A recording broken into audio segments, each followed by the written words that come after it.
So I'm gonna bring Carl in right now. How's it going today, my guy? Hi, Rashid. Now I'm Uh, speaking to you from the US. I'm thinking I'm gonna do like the Borat, the cultural learning of America.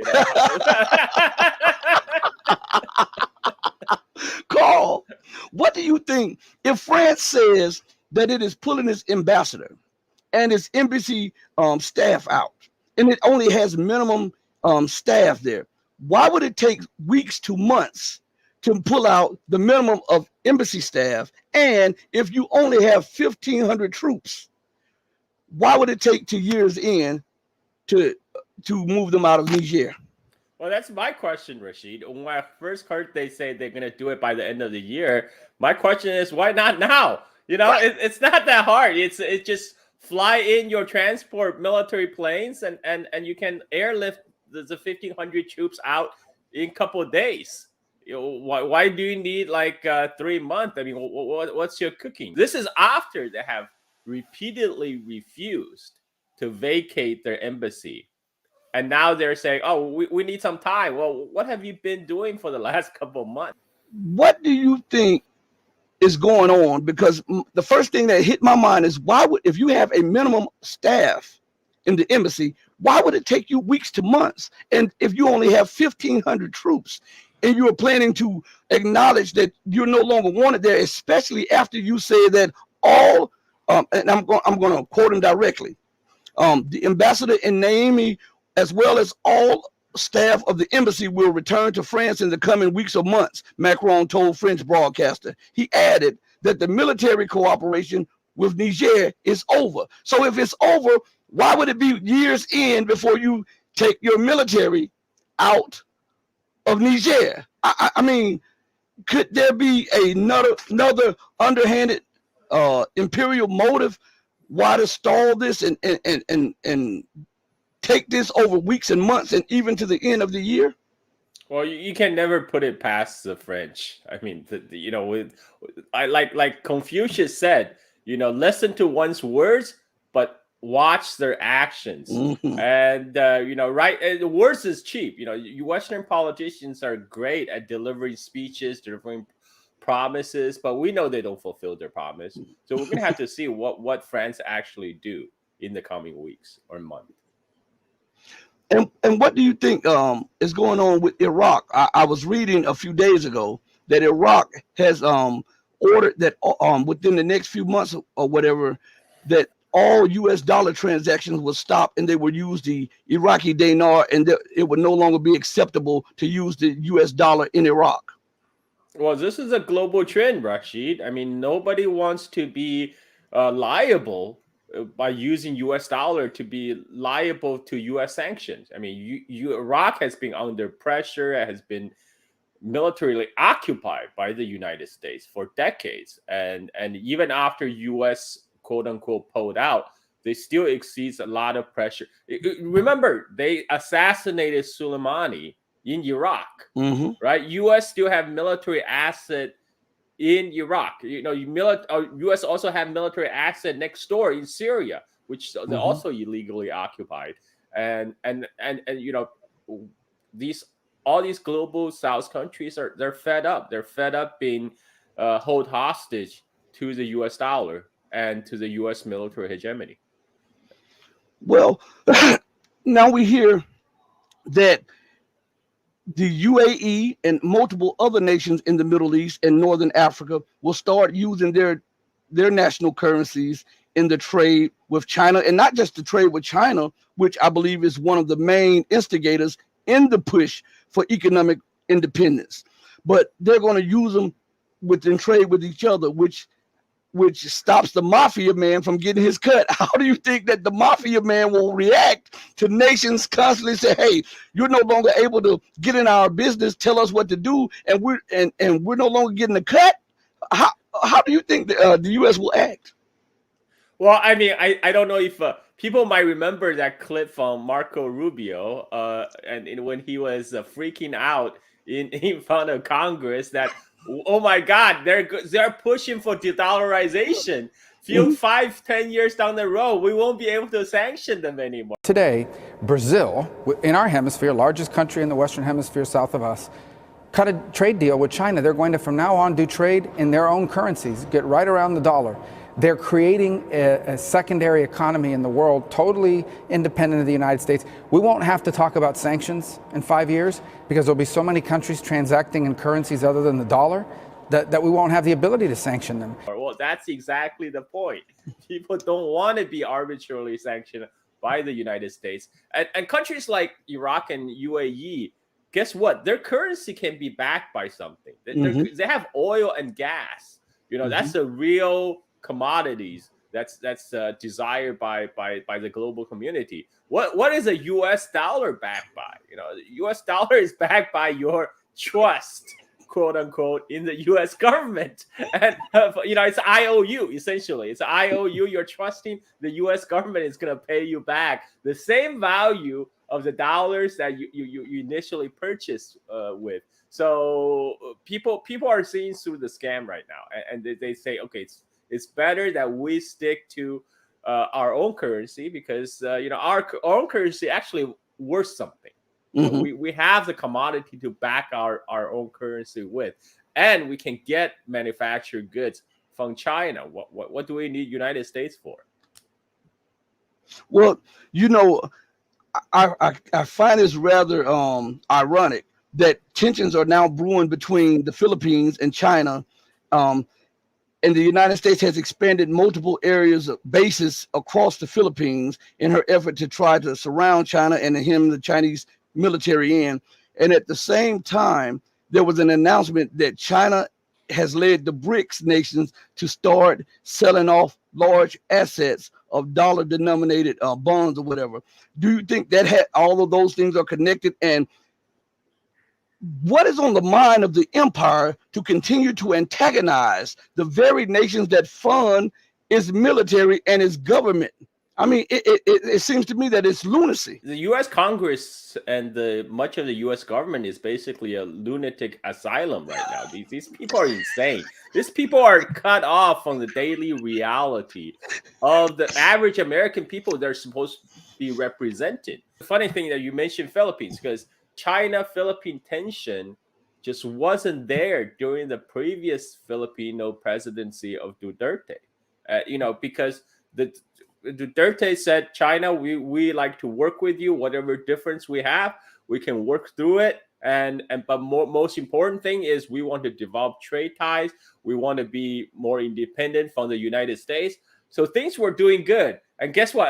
As soon as Duterte is out, that was what U.S. game was. They were waiting for Duterte to get out of the office so they can buy off his successor, Bongbong Marcos, which they did succeed. Bongbong Marcos, before he was elected, he was making all these promises about, we're going to continue friendship with China, we're going to continue cooperation. But I guess the United States made him an offer he couldn't refuse. So right now, we are dealing with mafia here. So I think the mafia terms are accurate to describe the U.S. foreign policy actions.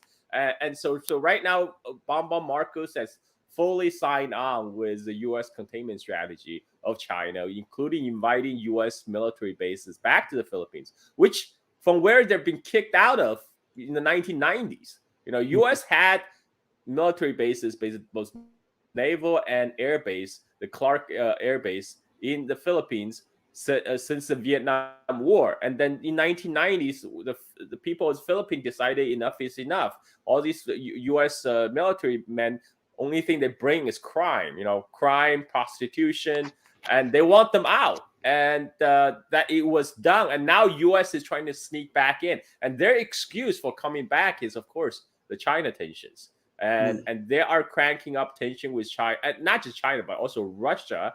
They a news just broke out that U.S. Space Force is talking about putting up a station in Japan. Before I thought the only thing I know about U.S. Space Force is that comedy show, right? It's supposed to be a joke. Like, what the hell? What do you do with the U.S. Space Force? But what seriously, what they're trying to do is they're trying to degrade the nuclear deterrent possessed by China and Russia by placing all these anti-ballistic missiles in South Korea. U.S. already put the so-called THAAD, the terminal high altitude defense, but it's an anti-ballistic missile system they're putting South Korea ostensibly against North Korea, but everybody knew it was against China and Russia, because by placing these anti-ballistic batteries closer to China and Russia, they can intercept any missile launch faster, and before they could threaten continental United States. So this is what U.S. is trying to do, because U.S. no longer believe in MAD, the mutually assured destruction. That was what made Cold War a Cold War. This is no direct confrontation between the two nuclear armed superpower of Soviet Union and United States, because both governments recognize that, okay, we're nuclear armed powers. Nothing good is going to come out of a direct confrontation. But now the U.S. decision makers say, hey, what if we put all these anti-ballistic missile defenses a ring around Russia and China? We can blunt their nuclear deterrent. So then we don't need to be afraid of nuclear retaliation. Then we can, keep on pushing for military confrontation, like what they're doing in Ukraine right now. Biden had just decided to go all in on Ukraine. Zelensky was in Canada. He got an overwhelming welcome from Canada. And you have Trudeau saying Canada is going to be with Ukraine all the way until defeat of Russia. But guess what? You cannot defeat Russia. Who is Canada? I mean, Canada, are you kidding me? Like, Canada is just a hanger of the United States. I mean, everybody know Canada doesn't have an independent foreign policy. When Washington says jump, they have to say how high. And Canada, which is interesting, because right now Canada is evolving in a role with India, and which and a lot of people are saying, well, look, why is, like, we never heard that Canada has an independent foreign policy, so Washington must be behind this somehow. And from the leaks that's been reported in the press right now, it looks like the Canadian claim that the Indian government agent assassinated one of the separatists in Canada, that intelligence was given to them by one of the Five Eye countries. Mm-hmm. And we all, Five Eye countries is the Anglo Five: the US, UK, Canada, Australia, New Zealand. I don't think anybody believed New Zealand was the one that was monitoring the Indian diplomatic cables and giving that intelligence to Canada. So, whereas we know about US capability from Snowden leaks, we know US eavesdrops on everyone. So somehow US is decide to pass on this intelligence, whether true or false, to the Canadian intelligence and say, hey, we believe that the Indian special agent has assassinated one of your citizens in Canada. Maybe you should raise your voice. And that's what Trudeau did. And I think they're doing that because India hasn't been completely on board with the Western alliance in their sanction against Russia, because India continued to buy oil from Russia. And during the G20 meeting in Delhi, India put, made sure there's not going to be a table or resolution condemning Russia. So this is U.S. and its allies trying to kind of tweak India a little bit to remind them, hey, we have we can still make you uncomfortable. Maybe, yes, we do need you to be in the anti-China alliance, but we still have leverage over you. And I think this is why it's getting a very strong reaction from India right now, because unlike Canada, India actually pursue an independent foreign policy. They do what's best for India, no matter, what their domestic policy is. But in the international arena, India do what's best for the Indian foreign policy, not what's best for Washington. That role is being played by Canada, UK, and all those puppy dogs of US. And this is what US don't like, because this is also why US really hates China and Russia, because these, like Lavrov said, China and Russia are the truly sovereign nations, because they are not answerable to U.S. pressures. And could it be also because I was thinking about this whole situation, how the United States tried to bribe and then threaten South Africa against Russia and China, and it didn't work. And then they tried to do the same thing with Brazil, and it didn't work. And I believe they're trying to figure out which one is the weakest link of the BRICS so that they can destroy the BRICS. And they thought that they had bribed India, and they thought India was on side because they offered all of this technology and all of this investment to be a counterweight to China. Is that because they feel that they are desperate because all of their plans to keep China in check, they wanted China to rise, but only so far.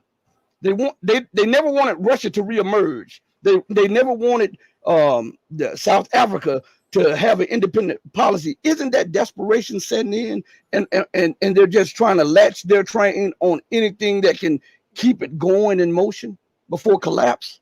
Yeah, I mean, I think right now they're at the stage where they're just trying to fling all the fishes on the wall and see what sticks. But this desperation is dangerous because U.S. still possess a lot of weapons and a lot of arsenals, and they're trying to proliferate all over the world for the benefit of the military-industrial complex.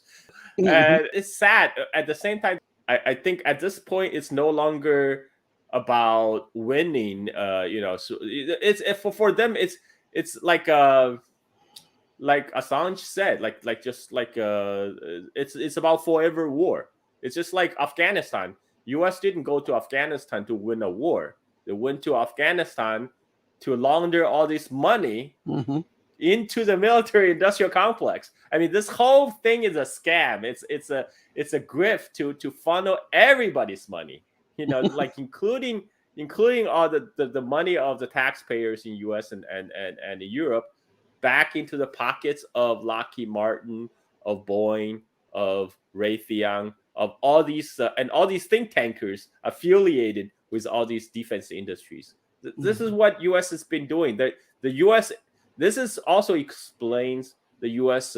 Sanction on China, because U.S. tech sanction on China is actually killing the U.S. tech industry right now. When the biggest customers of the U.S. tech industry is China, and they're saying, no, you can't sell to China because national security.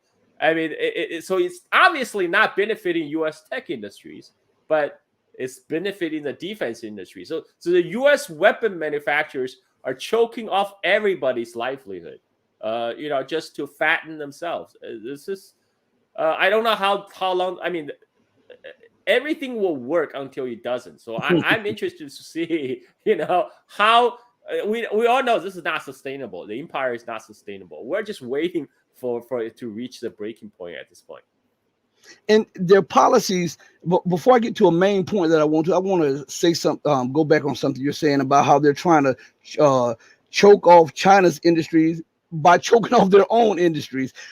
They need the revenue for research and development, yet they're trying to stop China's purchases of technology, which stymies their own growth because they need the funding for research and development to progress and to grow and to continue on. I mean, the policies of these people, sometimes it blows my mind, because I'm saying, are these people actually thinking, or they're just in a room with the dunce hats on and playing tag, you're it? Because the things, they don't make sense. The policies don't make sense. They're not rational policies.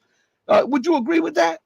Yeah, I mean, even the people, tech industry insider in U.S. are saying these guys don't know what they're doing. All these people making policy in Washington, they know very little about tech.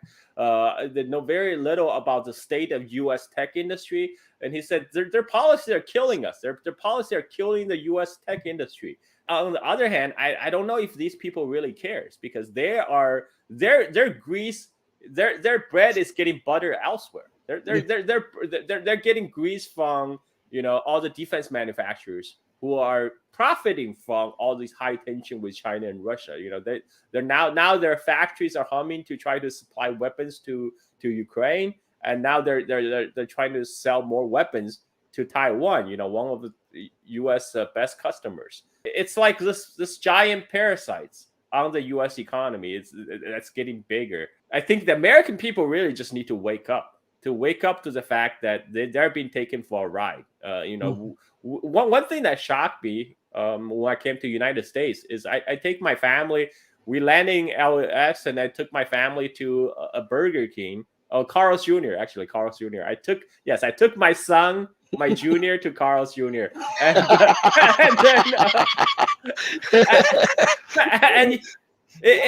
we got like this one burger meal and 3 pieces chicken tender, and cost over $20. I was like, what? I mean, I haven't been in US for 4.5 years, but it's still crazy. Like, you go to a fast food restaurant and drop $20, and I talked to my parents and say, yeah, the price really have gone up in the last couple of years, but we all know why. We all know why the prices go up, because the Ukraine war, because of sanction, which the U.S. have inflicted upon itself and its allies. There doesn't need to be economic sanctions that sanctioning of the livelihood of average people in U.S. and Europe. Yet, that's what they do. So, back to like the stoking of tensions between China and the Philippines. And I think all of this stuff is connected with the Russian situation, the recolonization process they're trying to do in Africa, the overthrow through the color revolutions in Latin America. I believe they are frightened to death. They had a plan to weaken Russia and then cause division between China and India, and then recolonize Africa to maintain their position. And I believe that they didn't believe that China would rise as quick as it did and would be on such a solid foundation. I believe they bought into the all of the propaganda that China's economy was unstable and it was built upon debt. And isn't that something? The debt nation is talking about another nation's economy built on debt. But look, I want to bring up an article. This comes up from business. It's BRICS Business, and the article said it was published September 25th, 2023, and the title of it is BRICS countries dump $123 billion in U.S. treasuries in 2023. Now, they see China as the linchpin for this, because they have always said that it's China that is secretly supporting Russia's economy. It is China that is secretly helping South Africa evade U.S. sanctions or doing this. It is China that is helping Brazil to move away from the U.S. dollar. Everything, I believe, because China is I often say this, a non-white, non-Western country. I believe it is harder for them to accept the rise of China, because you fear what you don't know. And especially when you have exploited others, you feel that people get in your position, they have the same mind, the same thought, and the same actions to do it to you and others. I believe that is one of the main reasons why they are so frightened of the rise of China. And one more main thing, I want to put this in here, and I'm going to let you address it and have the floor with this. Another reason is because of this article that came out on Insider. And it came out September 15th, and I read it on one of my shows before. And the title of the article is China has the capacity to build PLA combat ships at 200 times the rate that the U.S. can per leaked U.S. Navy intelligence. And it says China's shipbuilding capacity has dwarfed U.S. capabilities per leaked U.S. Navy intelligence. A Navy spokesperson confirmed the leaked material's authenticity to Fox News Digital. I believe when you have dominated in so many arenas for so long, and now you see someone that doesn't look like you, someone that doesn't think like you, someone that doesn't act like you, and someone that won't bow to you because, hey, I'm the emperor. You must bow to me. You must pay your obeisance to me. I believe this is one of the main reasons that is driving the hunger for war with the United States with China. What say you on that? There's also fear. There's a deep fear among U.S. and European leaders that once China becomes strong, that China will do to them What what they they did. used to do to China. Just like 180 years ago, 100 years and 80 years ago. And because that's how they view the world. They always view the world in a very zero-sum rule of the jungle. The strong eats the weak. They used to be the strong, and that's the way they see. That's the way the world is. And now they're afraid the table is being turned, and so there's a deep fear. This is what drives all this yellow peril reporting in our mainstream media right now. China is a big imperial baddie. It's like, no, you are the baddie. You are still the baddie. People in Washington, they are kind of living their own bubble. Like they say there's a beltway bubble. They kind of it's harder for them to accept the world has moved on without them. We moved on beyond them, and there's still. This is why they're trying to revive the Cold War. Now they're openly talking about bringing back the Cold War. You have a former U.S. Air Force General Spaulding on Twitter. He was saying, we cannot have a hot war with China because that will lead to nuclear Armageddon. But we can have a Cold War. We can have Cold War. Just like Soviet Union that collapsed because they were cut off from the Western economy. We can do the same thing to China. As long as we cut off China from trade links with us. He said the China will collapse on its own because they lack freedom, et cetera, et cetera. Wait, if China will collapse on their own, then why do you need sanctions? Right? Right. Why do you need to wage economic war if they're just gonna collapse? The reality is China is doing really well, in the world trading system, and this is why the U.S. is reacting. So yeah, man, we live in interesting times, and you have like those old fossils like Mitch McConnell, who was openly saying we need to fight Russia in Ukraine because we cannot let China win. It's like, what the hell are you talking about? Like, they're already making people are trying to blame China, trying to say, China is supporting Russia. On the other hand, they're saying we need to defeat Russia because we cannot let China win. It's like, so exactly. Whenever they're saying something about China, it's 100% projection. They're already thinking it. They're already thinking, we gotta defeat Russia, and then China is next. And then they turn around and tell China, don't you dare help Russia. You gotta stand with the international community, which means us. And then when China's like, why is it any our business? And then they get offended. It's like, you are not playing by the rule-based international order. And so we're in this like kind of, they live in this total bizarro world, right? And a total bizarro world. They explain.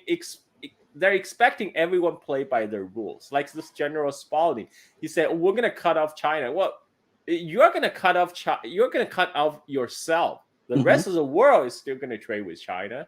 Why should they, just because United States want to cut tie with China, they should cut tie with China.